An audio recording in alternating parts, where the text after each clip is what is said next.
పోసాని కృష్ణమురళి న్యాయమూర్తి ముందు నిన్న చేసిన వ్యాఖ్యలు కలకలం రేపాయి. న్యాయమూర్తి ముందు హాజరుపరిచినప్పుడు తనను కక్షపూరితంగా కేసుల్లో ఇరికించి తనను ఇబ్బందులు పెడుతున్నారు అంటూ న్యాయమూర్తి ముందు వాపోయారు. ఒకవేళ తనను ఇలాగే జైల్లో ఉంచితే, తనను ఈ విధంగానే కేసులతో ఇరికిస్తే తను తట్టుకోలేకపోతున్నాను, తనకు ఆత్మహత్యే శరణ్యం అంటూ మాట్లాడారు. 2 రోజుల్లో బెయిల్ ఇవ్వకపోతే ఆత్మహత్యే శరణ్యం అంటూ పోసాని కృష్ణమురళి కోర్టు హాల్లోనే అన్నట్టుగా తెలుస్తోంది. దీంతో ఒక్కసారిగా కలకలం చెలరేగింది. ఇలా న్యాయమూర్తి ముందు మాట్లాడటం కరెక్ట్ కాదు అనే అభిప్రాయం వ్యక్తమవుతుంది. ఇది కోర్టులను ఇన్ఫ్లుయెన్స్ చేసే విధంగా మాట్లాడిన మాటలే. ఆత్మహత్య చేసుకుంటాను అనేవి కోర్టు ముందు ఒక రకమైన బెదిరింపు వ్యాఖ్యలు అనే మాటలు కూడా వినిపిస్తున్నాయి. దీంతో పోసాని కృష్ణమురళికి న్యాయపరంగా కూడా మరికొన్ని ఇబ్బందులు తప్పేటట్టు లేదు అనే చర్చ జరుగుతుంది. పోసాని కృష్ణమురళికి బిగ్ షాకే తగిలింది. ఈ నెల 26 వరకు రిమాండ్ విధించింది గుంటూరు కోర్టు. గుంటూరు జైలుకు పోసాని కృష్ణమురళిని తరలించారు. జడ్జి ముందు పోసాని కృష్ణమురళి కన్నీరు పెట్టుకున్నారు. తప్పు చేస్తే నన్ను నరికేయండి, నా ఆరోగ్య పరిస్థితి బాగాలేదు అని పోసాని కృష్ణమురళి జడ్జి ముందు వాపోయారు. నాకు 2 ఆపరేషన్లు చేసి స్టంట్లు వేశారు, భార్య బిడ్డలు ఉన్నారు, 2 రోజుల్లో బెయిల్ రాకపోతే బలవన్మరణమే శరణ్యం అంటూ పోసాని కృష్ణమురళి కోర్టు హాల్లో న్యాయమూర్తి ముందు బోరున వినిపించారు. పోసాని తరపు వాదనలు వినిపించారు పొన్నవోలు సుధాకర్ రెడ్డి. వ్యక్తిగత కోపంతోనే ఫిర్యాదు చేశారు అని పొన్నవోలు న్యాయమూర్తి ముందు వాదనలు వినిపించారు. ఈ కేసులో సెక్షన్ 111 వర్తించదు అని పొన్నవోలు చెబుతూ ఉన్నారు. అయితే పోసాని కృష్ణమురళి మాత్రం బెయిల్ రాకపోతే ఆత్మహత్య శరణ్యం అంటూ చేసిన వ్యాఖ్యలు, కోర్టు హాల్లో ఇలాంటి వ్యాఖ్యలు చేయకూడని వ్యాఖ్యలు అంటూ కొంతమంది న్యాయ నిపుణులు కూడా చెప్తున్నారు. మా ప్రతినిధి రామారావు ఉన్నారు పూర్తి సమాచారం అందించడానికి. రామారావు, ఈ కేసులో ఎటువంటి వాదనలు వినిపించారు? పొన్నవోలు పోసాని తరపు వినిపించిన వాదనలు ఏంటి? రోహిత్, ఏదైతే పోసాని కృష్ణమురళి మీద సిఐడి అధికారులు కేసు నమోదు చేశారు, ఈ కేసుకు సంబంధించి రాత్రి వాదనలు జరిగాయి. అయితే పోసాని తరఫున YCP legal cell advocate Ponnavolu Sudhakar Reddy వారు ఇచ్చారు. ప్రధానంగా ఈ కేసు అనేది కావాలనే వ్యక్తిగత కక్షతో, వ్యక్తిగత కోపంతో పోసాని కృష్ణమురళిపై ఈ కేసు నమోదు చేశారు.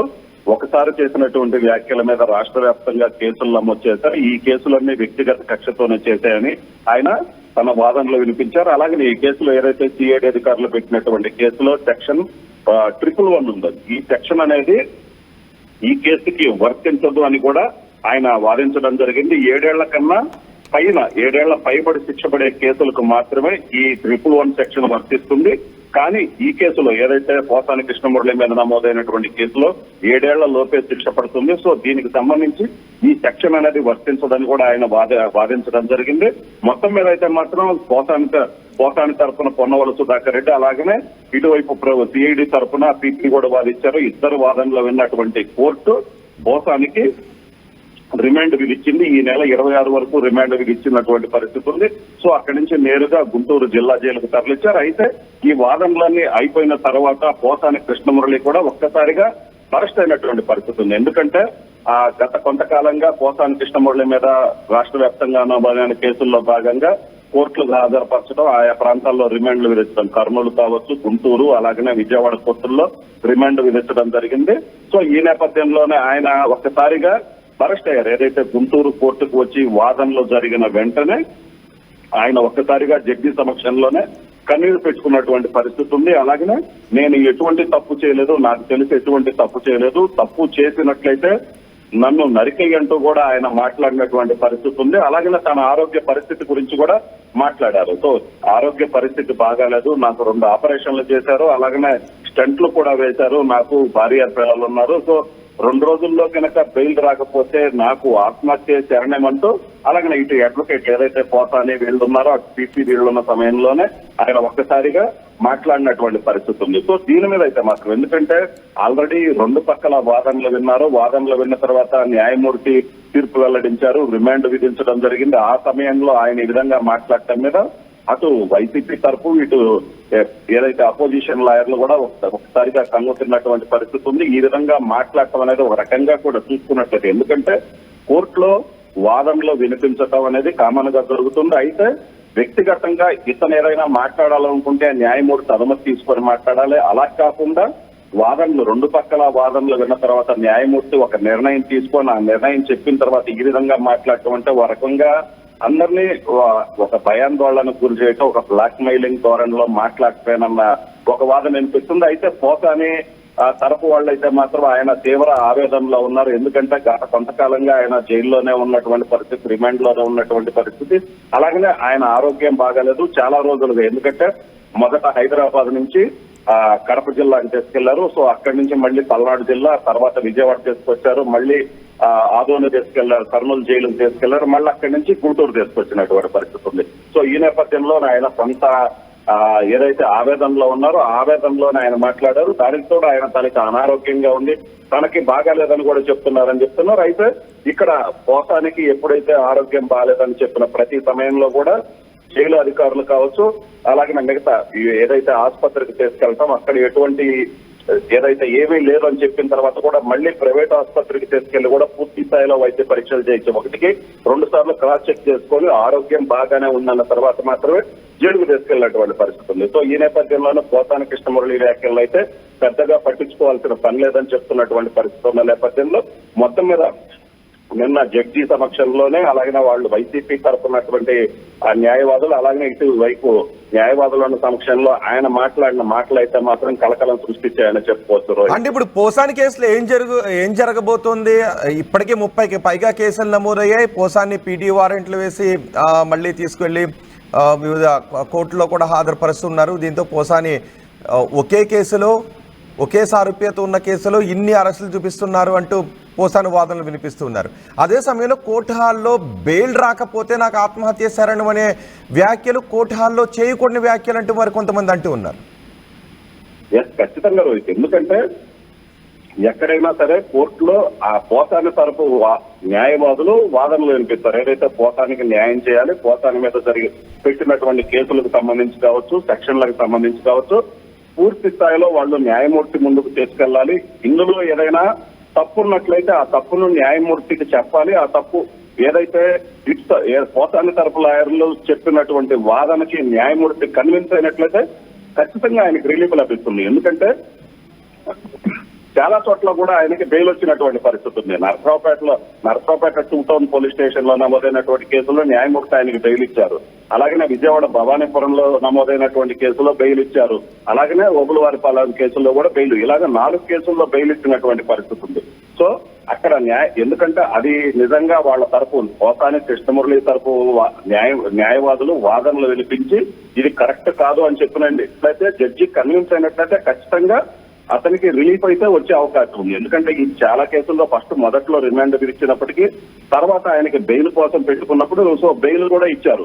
సో అక్కడ కన్విన్స్ అయితే ఖచ్చితంగా బెయిల్ ఇస్తారు. ఆ వాదనలు సక్రమంగా ఉండటం కావచ్చు, లేదైతే ఇది జడ్జి కన్విన్స్ అవటం ఏదైతే నిజమే వాదనలు కరెక్టే, అతన్ని కావాలనే వ్యక్తిగతంగానే హింసిస్తున్నారు అన్న వాదనలకి జడ్జి కన్విన్స్ అయితే ఖచ్చితంగా అతనికి అనుకూలంగా చెప్తారు. ఎందుకంటే న్యాయం చెప్పడానికే వాళ్ళు ఉంది కాబట్టి సో ఖచ్చితంగా ఇది ఉంటుంది.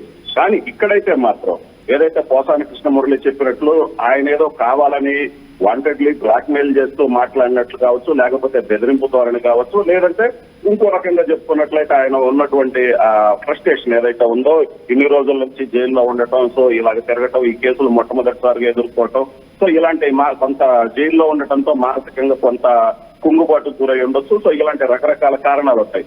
ఏదైనా కావచ్చు, కోర్టులో న్యాయమూర్తి ఎదుట కావచ్చు ఆ విధంగా మాట్లాడటం అనేది కరెక్ట్ కాదు. ఇది ఒక రకంగా బ్లాక్ మెయిలింగ్ టైపు బెదిరింపు ధోరణిలో మాట్లాడినట్లుగానే కనిపిస్తుందని కొంత వాదన వినిపిస్తుంది. మరోవైపు వాళ్ళైతే మాత్రం ఆయన కొత్త ఫ్రస్ట్రేషన్ లో ఉన్నారు, కొత్త ఇదిలో ఉన్నారు, సో అందులో భాగంగానే ఆ విధంగా మాట్లాడుంటారన్నటువంటి పరిస్థితి అయితే అనిపిస్తుంది. అయితే మొత్తం మీద అయితే మాత్రం ఈ విధంగా మాట్లాడటం అయితే మాత్రం కరెక్ట్ కాదన్న వాదన అయితే మాత్రం బలంగా వినిపిస్తుంది. రోహిత్, రైట్ రామారావు, పోసాని కృష్ణమురళికి బిగ్ షాక్. ఈ నెల 26 వరకు రిమాండ్ విధించింది గుంటూరు కోర్టు.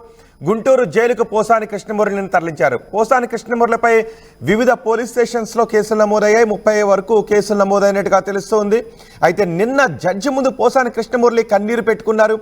ఒకవేళ నేను తప్పు చేస్తే నన్ను నరికేయండి, నా ఆరోగ్య పరిస్థితి బాగాలేదు, నాకు 2 ఆపరేషన్లు చేశారు, స్టంట్లు వేశారు, భార్యాబిడ్డలు ఉన్నారు, 2 రోజుల్లో బెయిల్ రాకపోతే బలవన్మరణం వేశారని అంటూ పోసాని కృష్ణమురళి జడ్జి ముందు ఆయన మాట్లాడారు. అయితే ఇటు పోసాని కృష్ణమురళి తరపున పొన్నవోలు సుధాకర్ రెడ్డి వాదనలు వినిపించారు. వ్యక్తిగత కోపంతోనే ఈ ఫిర్యాదు చేశారు అంటూ పొన్నవోలు వినిపించారు. ఇక్కడ సెక్షన్ 111 BNS వర్తించదు అంటూ పొన్నవోలు చెప్తూ ఉన్నారు. మరోవైపు పోసాని కృష్ణమురళి బెయిల్ రాకపోతే ఆత్మహత్య శరణ్యం అంటూ కోర్టులో ఇలాంటి వ్యాఖ్యలు చేయకూడని వ్యాఖ్యలు అంటూ చాలామంది న్యాయ నిపుణులు చెప్తున్నారు. అయితే పోసాని కృష్ణమురళి మాత్రం అప్పట్లో నేను పార్టీ మారలేదు అని, నన్ను కూటమి ప్రభుత్వం ఈ విధంగా వేధింపులకు గురి చేస్తోంది అని పోసాని కృష్ణమురళి చెప్తున్నారు.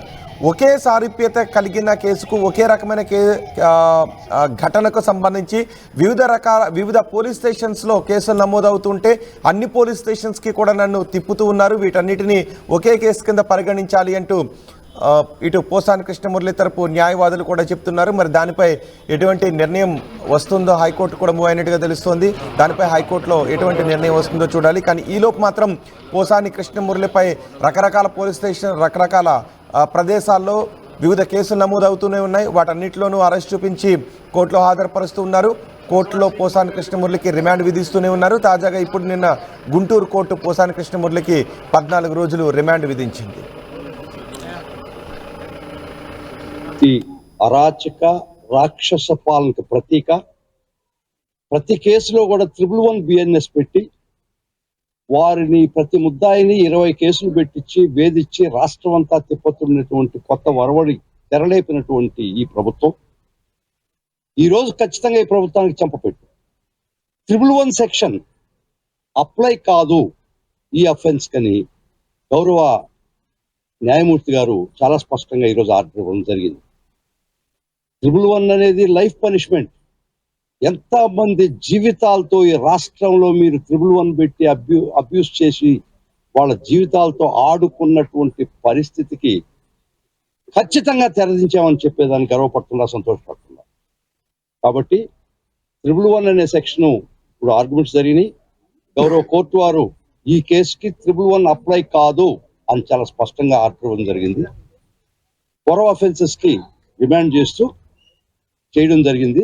రేపు మేము బెయిల్ అప్లికేషన్ వేస్తాం. అవన్నీ 7 years లోపల అటువంటి అఫెన్సెస్, 7 years లోపల ఉన్నటువంటి అఫెన్సెస్ కి అర్నేష్ కుమార్ జడ్జిమెంట్ ప్రకారం రేపు మాకు ఖచ్చితంగా బెయిల్, ఆ విధంగా మేము ఆర్గ్యుమెంట్ చెప్పడం జరిగింది.